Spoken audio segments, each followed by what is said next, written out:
to start with item 7.6, report to the board regarding Lake County Behavioral Health Services revenue and expenditures and loan status. And if I'm correct, we are pulling this item and, no? Oh, No, changed. Not this one. okay.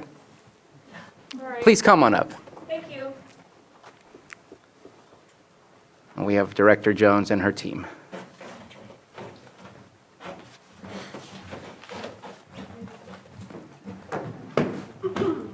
Thank you, Mr. Chair. And I believe maybe I said that item, but really what I think I meant the item after for Heritage Oaks Hospital. Anyways, about a month ago, a little over a month ago, Behavioral Health Services requested a short-term loan of $3 million from the general fund and also approval to move forward with a $1 million loan from the Department of Social Services realignment funds. As it stands, we have borrowed and nearly expended all of the $3 million, and we're completing an MOU with DSS to tap into the remaining $1 million. So here with me today, I have Amber Madero, who is our fiscal program manager, as well as Deputy Director of Administration, Christine Andrus, to provide an update about the status of Medi-Cal reimbursement, which is the reason why we don't have money, because we are a business that runs on Medi-Cal dollars. And so I am going to put them on the spot to provide an update on some reimbursement status and where we're headed.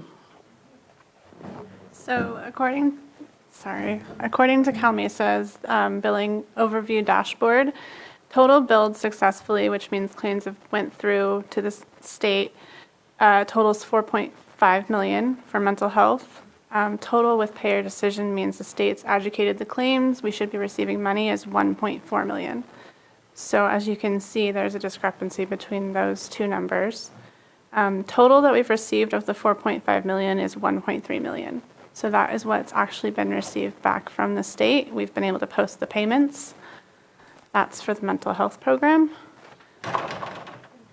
And then Amber, were there other claims that are still stuck in the system that are even greater than that, which we haven't been able to push to billing yet because of errors on the EHR vendor side? Yes, so the total service value of services provided, according to our electronic health record, is $9.91 million.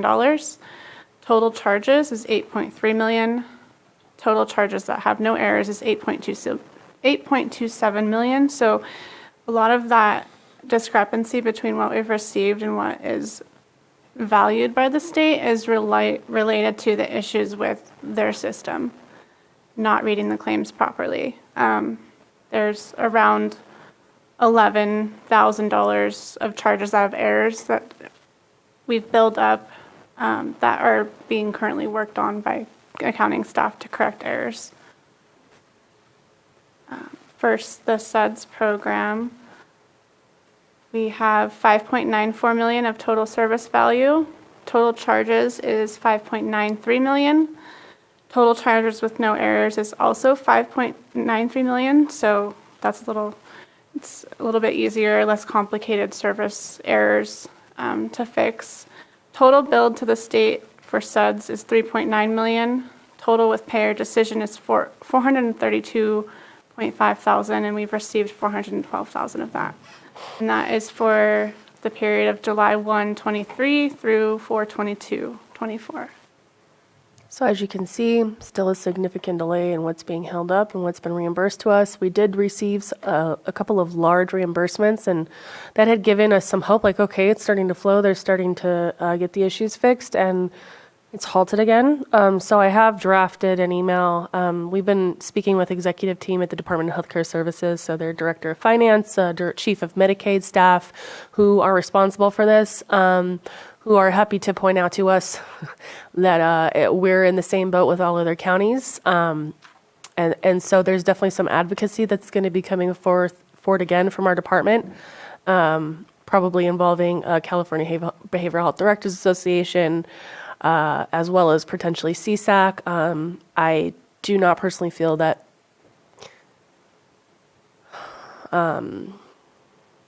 I don't feel that they're taking this serious enough, especially for a smaller department that doesn't have huge reserves to draw on, and we're not a big county. So, $1 million to us is a big deal, but it's not a big deal when you have a multi-billion-dollar budget. So that's going to be up to us, myself, to do more advocating to make sure that these claims come through. And just to add to that, this allows us to view the state as a whole, and it pretty closely mirrors what we're seeing as far as our data. So the total billed throughout the state of California is $206 million.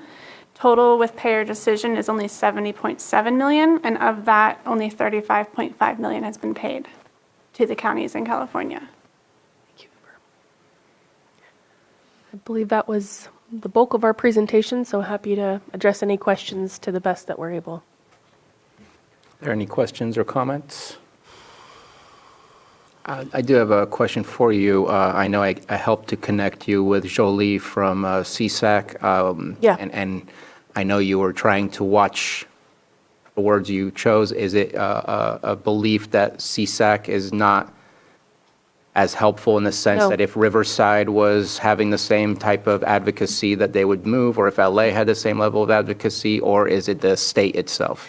It's the state itself. I took my foot off the gas, so to speak, with pursuing advocacy efforts in light of the fact that we had a large payment post. And so I thought, okay, all right, I don't want to, go ruffling feathers if it looks like the issue is resolving, but it doesn't appear that that didn't turn into a steady stream as I had hoped. So I don't.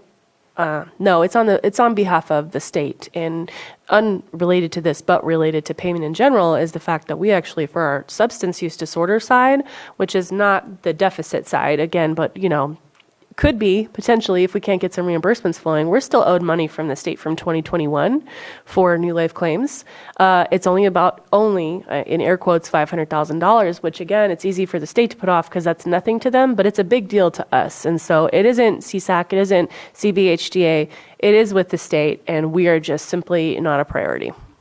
Right. And I know that I asked you specifically about that contract because I knew it was a big dollar contract, just to see where we are with costs versus reimbursement. And it's definitely something to keep an eye on, and hoping to see that opening up. I see a pen go up. Vice Chair Crandall. This is a member concern at RCRC as well. The other rural counties have this issue. I'm going there tomorrow. I'll make sure I touch base with some of the others to see if they'll, not if, they already are saying these things, so, yeah. Yeah, we're not alone. There is a lot of discussions about this with counties. I don't know, it's hard to get a global sense of how other counties balance their books and make ends meet. But I'm guessing that they may have similar struggles, not that it lessens our struggles here or makes it any less impactful, because it's a huge issue, and it's concerning that the state's timeline for reimbursing counties, and you're asking counties to do so much work, and you're putting all this pressure on counties through CalAIM and all these other initiatives. And the current administration has a lot to say about behavioral health, and we're happy for the support, but it really needs to be support, and it hasn't really felt like that, because I don't know how to run a business without getting paid timely. That's just not a thing that I know how to do. I don't know. Just not the way it works. I don't know how. Any other comments, questions? Yeah, just comment on the letter. You said you're going to be drafting a letter at this Yes. point?